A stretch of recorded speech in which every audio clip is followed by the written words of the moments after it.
जय हिंद दोस्तों, कैसे हैं आप सभी प्यारे भक्तों को राधे राधे। दोस्तों, आज के इस खास और इन्फॉर्मेटिव वीडियो में मैं आपको कृष्ण कन्हैया की प्यारी सी नगरी मथुरा और वृंदावन की सैर कराने के साथ साथ मथुरा और वृंदावन यात्रा की संपूर्ण जानकारी भी बताऊंगा। अगर आप भी मथुरा और वृंदावन को एक साथ घूमने की प्लानिंग बना रहे हैं तो ये वीडियो आपकी बहुत हेल्प करेगा।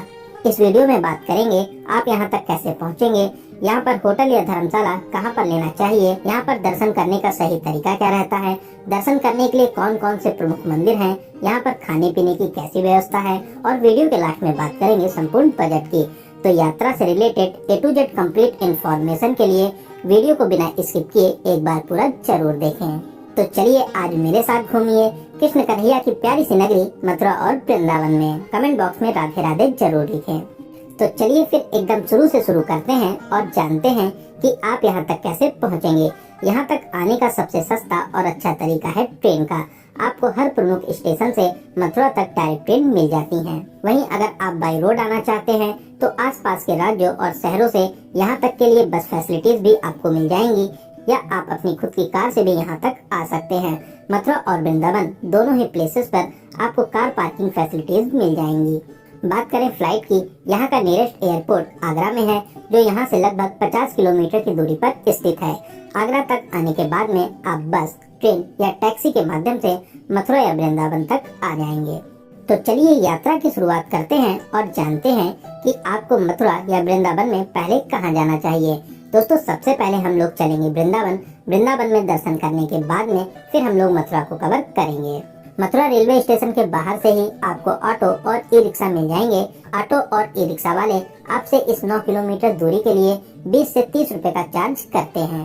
दोस्तों, अगर आपकी ट्रेन रात में मथुरा पहुंचती है तो रात में आप स्टेशन पर ही आराम करिए और सुबह 5 से 6 बजे ही वृंदावन आइए, क्योंकि अगर आप रात में वृंदावन आते हैं तो यहाँ पर आपको सब कुछ बंद मिलेगा। ना आपको रुकने के लिए होटल या धर्मशाला मिलेंगे, न ही आपको कोई भी दुकानें खुली मिलेंगी। तो रात में आप स्टेशन पर ही आराम करिए। तो चलिए अब हम लोग पहुँच चुके हैं श्री पावन धाम वृंदावन, और अब हम लोग बात करते हैं रुकने की। आपको रुकने के लिए होटल या धर्मशाला कहाँ पर लेना चाहिए। दोस्तों, आप श्री बांके बिहारी मंदिर साइड रुक सकते हैं, या आप चाहें तो प्रेम मंदिर साइड में होटल या धर्मशाला ले सकते हैं। दोनों ही साइड आपको बहुत से होटल और धर्मशाला मिल जाएंगे, लेकिन मैं आपको एडवाइस करूंगा कि आप बांके बिहारी मंदिर के 500 मीटर की रेंज में होटल या धर्मशाला ले लीजिए। यहाँ पर धर्मशाला के रेट 600 से स्टार्ट हो जाते हैं और वहीं होटल्स 800 से स्टार्ट हो जाते हैं। 1200 से 1500 की रेंज में आपको बहुत ही अच्छा सा होटल मिल जाएगा। दोस्तों, अगर आप संडे सैटरडे किसी फेस्टिवल, होली, दिवाली, जन्माष्टमी या फिर आप किसी भी हॉलीडेज पर यहाँ पर आते हैं तो आप कोशिश करिए कि पहले से ही ऑनलाइन रूम बुक कर लें, क्योंकि यहाँ पर बहुत ही ज्यादा भीड़ भाड़ होती है, तो हो सकता है कि आपको सभी होटल्स फुल मिले। तो चलिए अब हम लोग बात करते हैं दर्शन की। दोस्तों, अगर आप सुबह 8 से 9 बजे तक वृंदावन आ जाते हैं तो सबसे पहले आप बांके बिहारी मंदिर साइड दर्शन कर लीजिए, और शाम को हम लोग प्रेम मंदिर साइड के सभी मंदिरों को कवर करेंगे, क्योंकि शाम को लाइट्स में इनकी खूबसूरती और भी ज्यादा बढ़ जाती है। दोस्तों, वृंदावन में सभी मंदिरों के खुलने और बंद होने की फिक्स टाइमिंग है। मंदिर सुबह 7:30 बजे खुलते हैं और लगभग 1 बजे बंद हो जाते हैं, और फिर शाम को 4 बजे खुलते हैं और रात में 8 बजे मंदिरों को बंद कर दिया जाता है। तो आपको यहाँ पर टाइमिंग का विशेष ध्यान देना रहता है। तो चलिए सबसे पहले हम लोग चलेंगे श्री बांके बिहारी मंदिर, श्री बांके बिहारी जी के दर्शन करने। पूरे रास्ते मार्केट बनी हुई है, आप यहाँ से फूल माला और प्रसाद ले सकते हैं। तो चलिए अब हम लोग मंदिर में प्रवेश करेंगे। सामने ही आपको श्री बांके बिहारी जी के बहुत ही अद्भुत और प्यारे से दर्शन प्राप्त हो जाएंगे। श्री बांके बिहारी जी के दर्शन कर आपके नेत्र भर आएंगे। बांके बिहारी जी की बहुत ही प्यारी और मनमोहक छवि है, इसको देखकर आप दीवाने हो जाएंगे। दोस्तों, बहुत ही अद्भुत और अलौकिक दरबार है, आप यहाँ पर दर्शन करने जरूर आइए। श्री बांके बिहारी आपकी सभी मनोकामनाओं को जरूर पूरा करेंगे। तो यहाँ पर दर्शन करने के बाद में अब हम लोग चलेंगे वृंदावन के और प्रमुख मंदिरों में दर्शन करने। दोस्तों, ऐसे तो वृंदावन में 5000 से भी ज्यादा अधिक मंदिर हैं, लेकिन जो सबसे प्रमुख मंदिर हैं हम लोग उन सभी में दर्शन करेंगे। तो बांके बिहारी मार्ग पर ही मार्केट के एकदम लास्ट में श्री राधा बल्लभ जी मंदिर के लिए रास्ता जाता है। सीढ़ियाँ चढ़कर अब हम लोग चलेंगे श्री राधा बल्लभ जी के दर्शन करने। दोस्तों, ये मंदिर भी वृंदावन का बहुत ही अलौकिक और प्राचीन मंदिर है। यहाँ पर आप राधा बल्लभ जी के बहुत ही अद्भुत दर्शन को प्राप्त कर सकेंगे। आप यहाँ पर कुछ देर जरूर बैठें, यहाँ पर बैठकर आपको बहुत ही ज्यादा शांति और सुकून मिलेगा। यहाँ पर दर्शन करने के बाद में अब हम लोग चलेंगे राधा दामोदर मंदिर में दर्शन करने के लिए। दोस्तों ऐसे तो आप एक मंदिर से दूसरे मंदिर तक ई रिक्शे से भी जा सकते हैं, लेकिन मैं आपको एडवाइस करूंगा आप कुंज गलियों से होते हुए दूसरे मंदिर तक पहुंचिए, क्योंकि इनकी दूरी 100 से 200 मीटर ही रहती है। तो कुंज गलियों से होते हुए अब हम लोग पहुंच चुके हैं राधा दामोदर मंदिर के पास में। मंदिर में प्रवेश कर राधा रानी और दामोदर जी के बहुत ही प्यारे से दर्शन प्राप्त करेंगे। यहाँ पर आप भक्ति भाव में जरूर झूमिए, आपको यहाँ पर बहुत ही ज्यादा अच्छा लगेगा। तो यहाँ पर दर्शन करने के बाद में अब हम लोग चलेंगे अपने अगले स्थान पर, जो है सेवा कुंज, जिसे निकुंज वन भी कहते हैं। निकुंज वन निधि वन का छोटा सा स्वरूप है। यहाँ पर राधा रानी का बहुत ही प्यारा सा मंदिर बना हुआ है। तो यहाँ पर दर्शन करने के बाद में अब हम लोग चलेंगे निधि वन। दोस्तों निधि वन भी अपनी विशेष मान्यताओं के लिए बहुत ही ज्यादा प्रसिद्ध है। ऐसी मान्यता है आज भी भगवान श्री कृष्ण रात में यहाँ पर मुरली बजाने आते हैं और साथ ही साथ 16,000 गोपियों के साथ में रास भी रचाते हैं। यहाँ पर कुछ प्रमुख मंदिर भी हैं, आप यहाँ पर दर्शन कर आशीर्वाद प्राप्त कर सकते हैं। दोस्तों निधि वन बहुत ही अलौकिक स्थान है, आप यहाँ पर दर्शन करने जरूर आइए। निधि वन के पास में ही सागी मंदिर भी बना हुआ है। ये मंदिर भी बहुत ही विशाल और प्यारी शैली में बना हुआ है। आप यहाँ पर राधा रानी और कृष्ण जी के प्यारे से दर्शन प्राप्त कर सकते हैं। तो सागी मंदिर में दर्शन करने के बाद में अब हम लोग चलेंगे श्री गोपीनाथ मंदिर और श्री राधा रमण मंदिर में दर्शन करने के लिए, जो यहाँ से मात्र 200 मीटर की दूरी पर ही स्थित है। दोस्तों ये मंदिर भी वृंदावन के बहुत ही प्रसिद्ध मंदिर हैं। यहाँ पर आप बहुत ही अच्छे तरीके से दर्शन प्राप्त कर सकते हैं। फिर यहाँ पर दर्शन करने के बाद में अब हम लोग चलेंगे कालीदे घाट, जो यहाँ से लगभग 100 मीटर की दूरी पर स्थित है। दोस्तों ये वही स्थान है जहाँ पर भगवान श्री कृष्ण ने कालिया नाग का वध किया था। सामने ही माँ यमुना की पावन धारा है, आप यहाँ पर स्नान कर सकते हैं, साथ ही साथ नौका विहार भी कर सकते हैं। यहाँ पर प्यारी प्यारी नाव में बैठकर बहुत से लोग नौका विहार करते हैं। यहाँ पर कुछ समय बिताने के बाद में अब हम लोग चलेंगे मदन मोहन मंदिर में दर्शन करने के लिए, जो यहाँ से लगभग 1 किलोमीटर की दूरी पर स्थित है। ई रिक्शे में 20 रुपए का किराया देकर अब हम लोग पहुँच चुके हैं मदन मोहन मंदिर के पास में। इस मंदिर को टीले वाला मंदिर भी कहते हैं, क्योंकि ये मंदिर ऊपर टीले पर स्थापित है। दोस्तों बहुत ही प्राचीन और अलौकिक शैली में ये प्यारा सा मंदिर बना हुआ है। आप यहाँ पर मदन मोहन जी के प्यारे से दर्शन कर आशीर्वाद प्राप्त कर सकते हैं। दोस्तों बहुत ही अलौकिक स्थान है, आप अपने लिस्ट में इस मंदिर को जरूर शामिल करें। दोस्तों अगर आप सभी मंदिरों में थोड़ा थोड़ा टाइम देंगे तो आप बहुत ही आराम से 1 बजे तक सभी मंदिरों को कवर कर लेंगे।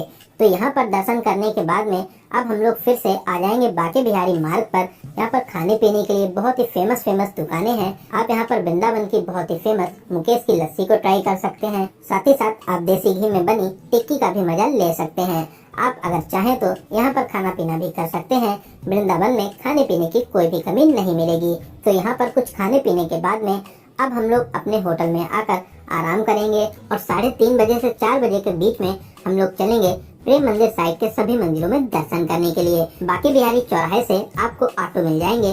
30 से 40 रुपए का किराया देकर सबसे पहले हम लोग चलेंगे वैष्णो देवी धाम में माता रानी के दर्शन करने। दोस्तों बहुत ही प्यारा और विशाल मंदिर बना हुआ है। यहाँ पर माता रानी की विशाल प्रतिमा भी स्थापित है। यहाँ पर बहुत ही अच्छे तरीके से गुफाओं का स्वरूप दिया गया है। मंदिर को बहुत ही खूबसूरती से बनाया गया है। दोस्तों विशाल प्रतिमा के नीचे बहुत ही बड़ा सा हॉल बना हुआ है, जहाँ पर माता रानी का बहुत ही अद्भुत और प्यारा सा मंदिर भी स्थापित है। तो यहाँ पर दर्शन करने के बाद में अब हम लोग चलेंगे अपने अगले मंदिर प्रेकांतोजू मंदिर में दर्शन करने के लिए।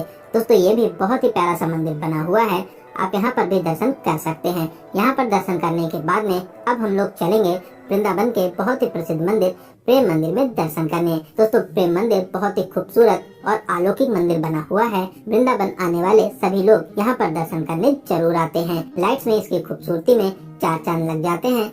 लाइट्स में ये मंदिर और भी ज्यादा प्यारा लगता है। प्रेम मंदिर में बहुत सी झांकियाँ भी बनी हुई है। आप यहाँ पर कृष्ण कन्हैया को कालिया नाग के ऊपर नृत्य करते देख सकते हैं।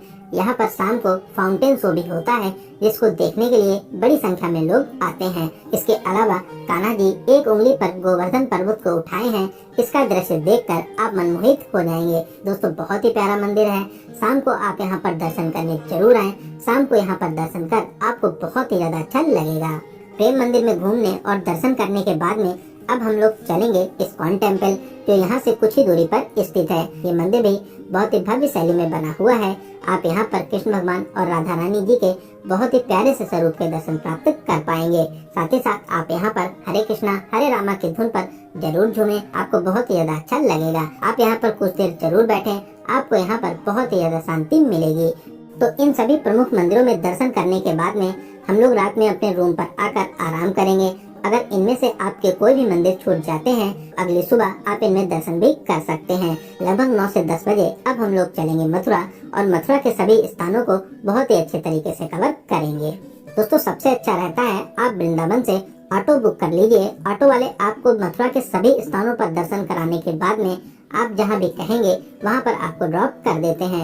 ऑटो वाले पूरे दिन के लिए लगभग 700 से 800 रुपए का चार्ज करते हैं। वृंदावन से मथुरा जाते समय रास्ते में बहुत ही प्रसिद्ध कांच मंदिर भी पड़ता है। आप यहाँ पर रुककर दर्शन जरूर करें। छोटे छोटे कांचों के टुकड़ों से बहुत ही प्यारे तरीके से मंदिर को बनाया और सजाया गया है।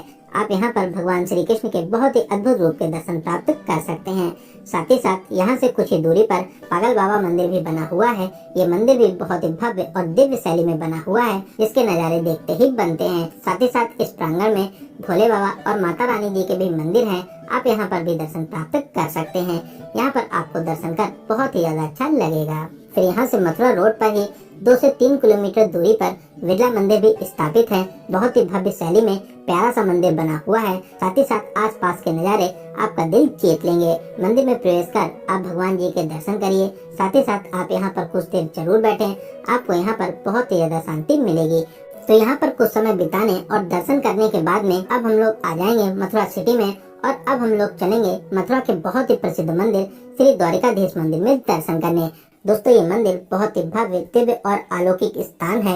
यहाँ पर दर्शन करने से आपको नई ऊर्जाएं मिलती हैं। लाइन में लगकर द्वारिकाधीश जी के बहुत ही अद्भुत रूप के दर्शन करेंगे। जिस तरह से मंदिर बहुत ही प्यारे प्यारे रंगों से बना हुआ है, भगवान श्री कृष्ण आपके जीवन को भी खुशियों के रंगों से जरूर भरेंगे। दोस्तों, बहुत ही अलौकिक स्थान है। आपको यहाँ पर दर्शन कर बहुत ही ज्यादा शांति मिलेगी। तो यहाँ पर दर्शन करने के बाद में अब हम लोग चलेंगे विश्राम घाट। मंदिर के सामने से ही विश्राम घाट के लिए रास्ता जाता है।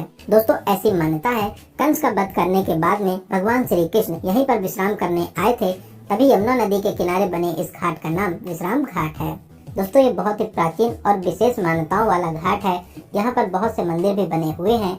आप यहाँ पर दर्शन कर सकते हैं। साथ ही साथ घाट के किनारे अगर आप कुछ पूजा पाठ कराना चाहते हैं तो आप यहाँ पर पूजा पाठ भी करा सकते हैं। आप अगर चाहें तो यहाँ पर आप माँ यमुना के पावन जल में नौका विहार भी कर सकते हैं। नाव वाले आपसे 200 से 300 रुपए का चार्ज करते हैं। साथ ही साथ आपको विश्राम घाट और यहाँ से जुड़ी सभी मान्यताओं और कहानियों को भी बताते हैं। आपको नौका विहार कर बहुत ही ज्यादा अच्छा लगेगा। इसके अलावा यहाँ से कुछ ही दूरी पर कंस टीला भी स्थित है। आप यहाँ पर भी जा सकते हैं। लगभग 150 सीढ़ियाँ चढ़कर आप ऊपर टीले पर आ जाएंगे। यहाँ पर मंदिर भी बना हुआ है, जहाँ पर आप दर्शन कर सकते हैं। इस किले से आपको यमुना नदी और पूरे ही मथुरा के बहुत ही प्यारे से दर्शन मिलेंगे। तो आप अगर चाहें तो यहाँ पर भी घूमने आ सकते हैं। तो इन सभी स्थानों पर घूमने और दर्शन करने के बाद में अब हम लोग चलेंगे मथुरा के सबसे प्रमुख स्थान श्री कृष्ण जन्मभूमि, जहाँ पर जगत के पालनहार भगवान श्री कृष्ण जी का जन्म हुआ था। दोस्तों, ऐसे तो आप यहाँ पर दिन में भी दर्शन करने आ सकते हैं, लेकिन मैं आपको एडवाइस करूंगा कि आप यहाँ पर शाम को दर्शन करने आइए। ऐसे तो ये मंदिर बहुत ही खूबसूरत बना हुआ है, लेकिन लाइट में इसकी खूबसूरती में 4 चांद लग जाते हैं। दोस्तों, मंदिर परिसर के अंदर मोबाइल फोन, बैग, जूता चप्पल और कोई भी इलेक्ट्रॉनिक सामान ले जाना मना है। यहाँ पर लॉकर्स बने हुए हैं, जहाँ पर आप अपना सारा सामान जमा करने के बाद में रसीद प्राप्त कर सकते हैं। लॉकर में सारा सामान जमा करने के बाद में मुख्य द्वार से प्रवेश कर आप अंदर आ जाएंगे। दोस्तों, बहुत ही दिव्य और भव्य प्रांगण बना हुआ है। आपको ऐसा लगेगा कि आप सच में स्वर्ग में आ रहे हैं। यहाँ पर 7 से 8 छोटे बड़े मंदिर बने हुए हैं। आप यहाँ पर दर्शन करते हुए आगे बढ़ते रहें और अब हम लोग आ जाएंगे जहाँ पर भगवान श्री कृष्ण जी का जन्म हुआ था। कारागार के स्वरूप में आज भी ये प्यारा सा मंदिर बना हुआ है। दोस्तों, यहाँ पर दर्शन कर खुशी से आपके नेत्र भर आएंगे। यहाँ पर दर्शन करने के बाद में फिर हम लोग और ऊपर आकर मुख्य मंदिर में प्रवेश करेंगे। दोस्तों, यहाँ पर कृष्ण भगवान और राधा रानी जी की बहुत ही विशाल छवि स्थापित है। आप यहाँ पर भगवान जी के दर्शन करें। साथ ही साथ कुछ समय आप यहाँ पर जरूर बैठिए। आपको यहाँ पर दर्शन कर बहुत ही ज्यादा अच्छा लगेगा। तो इस प्यारे से मंदिर में दर्शन करने के बाद में अब हम लोग बाहर आकर लॉकर से अपना सारा सामान ले लेंगे। तो इन सभी स्थानों को कवर करने के बाद में आप अगर चाहें रात वाली ट्रेन से अपने घर के लिए वापसी भी कर सकते हैं। वहीं आप अगर यहाँ पर रुकना चाहते हैं तो मंदिर के सामने ही आपको बहुत से धर्मशाला और होटल मिल जाएंगे, आप यहाँ पर स्टे भी कर सकते हैं। तो चलिए दोस्तों, अब हम लोग बात करते हैं यहाँ पर आने का सबसे अच्छा समय कौन सा रहता है और आपको कितने दिनों का टूर प्लान बनाना चाहिए। दोस्तों, ऐसे तो पूरे ही साल ही मथुरा और वृंदावन में बहुत ही ज्यादा भीड़ भाड़ होती है, specially Sunday Saturday, holidays, festival जैसे होली, दिवाली, जन्माष्टमी, रक्षाबंधन। इस टाइम पर तो यहाँ पर हर साल रिकॉर्ड तोड़ भीड़ होती है। वहीं अगर आप कम भीड़ भाड़ में दर्शन करना चाहते हैं तो आप इस टाइम को अवॉइड कर सकते हैं। तो चलिए अब हम लोग बात करते हैं सबसे जरूरी क्वेश्चन, बजट की। दोस्तों, मैं मान के चलता हूँ कि आप कम से कम 2 या 3 लोग तो यहाँ पर दर्शन करने आएंगे ही आएंगे, क्योंकि 2 या 3 लोगों में आपका बजट बहुत ही अच्छे तरीके से डिवाइड हो जाता है। तो अगर आप 2 डेज और 1 नाइट का प्लान करते हैं तो आप मान के चलिए कि 2000 से 2500 प्लस ट्रेन टिकट पर पर्सन के बजट में बहुत ही अच्छे तरीके से इन दोनों प्लेसेस को कवर कर लेंगे।